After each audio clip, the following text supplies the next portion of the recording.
So I talked a lot about my job on here and working, going to school full time. And guess what? I just got laid off.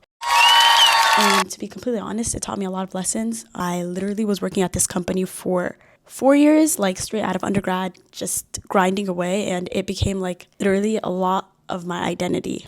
And I dedicated myself to it. And I remember the week before I got laid off, I kind of had like a weird feeling because a lot of people at my company were already getting laid off for performance-based issues. And I talked to my manager and I was like, yo, like, am I going to be okay? Do you know if this is going to impact me? And she was like, no, you're actually one of my better performers. You're fine. Don't even worry about it. And then a couple of days later, boom, they laid me off and told me like, we don't need your role anymore. It's like null and void.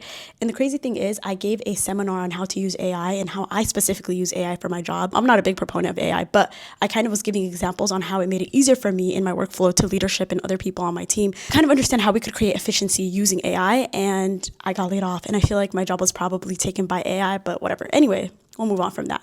This taught me a lot of lessons and I'm going to share a couple of those lessons with you guys.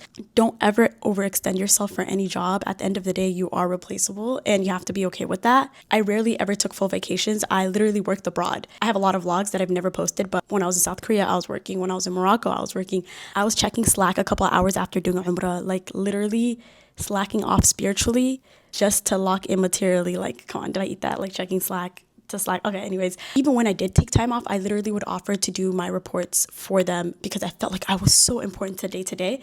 But when they laid me off, like there wasn't like a lot of that compassion. It was like, you're good, you gotta go. I was always checking my phone. I would stay on extra hours. I would literally do some of my reports on Sunday so that they could be ready for Monday. I always had the Sunday scaries, by the way, always had the Sunday scaries. And I'm not gonna lie, yes, my team was very supportive. My manager was very supportive. Like a lot of what happened, I don't attribute to my team. They were very kind to me, but like it did take a mental toll on me to a point where there was this summer where I had to take medical leave. Like my doctor was like, you are literally deteriorating, you need to go and you need to go on leave. And at the time it was so difficult for me to see that. And while I was on leave, I was literally having anxiety the entire time. I didn't have school at the time, I didn't have work, and I was just kind of like thinking about like the day to day. I'm like, oh my god, I hope everything's going well. Like when my manager would text me, I would text back and like ask like, hey, like how is this workflow going? Was this project done? Whatever.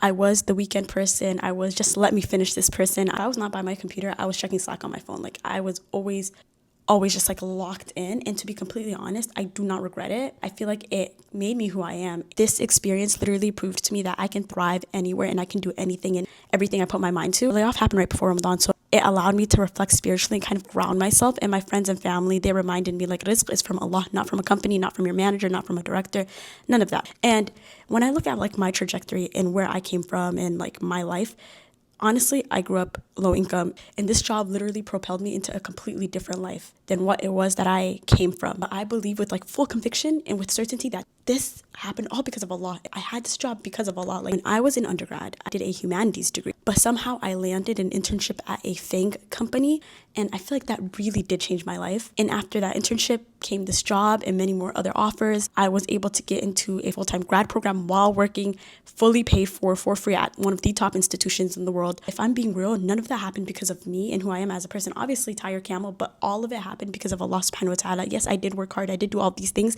but God allowed for me to get to this point. I realized like Rizq isn't for me. If I continue in working hard, I can do anything and everything.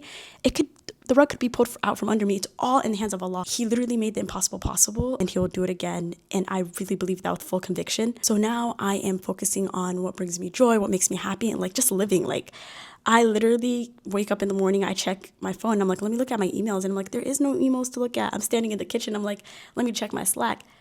There is no Slack to look at. I'm just living, and it's weird, but at the same time, I'm not going to take this time for granted. I'm going to figure out what kind of hobbies I can get into and what I could do, things that bring me joy, create more content. So follow me. And I'm not joking when I say follow me so I can pay my bills. I'm literally being dead serious. Anyways, bye guys.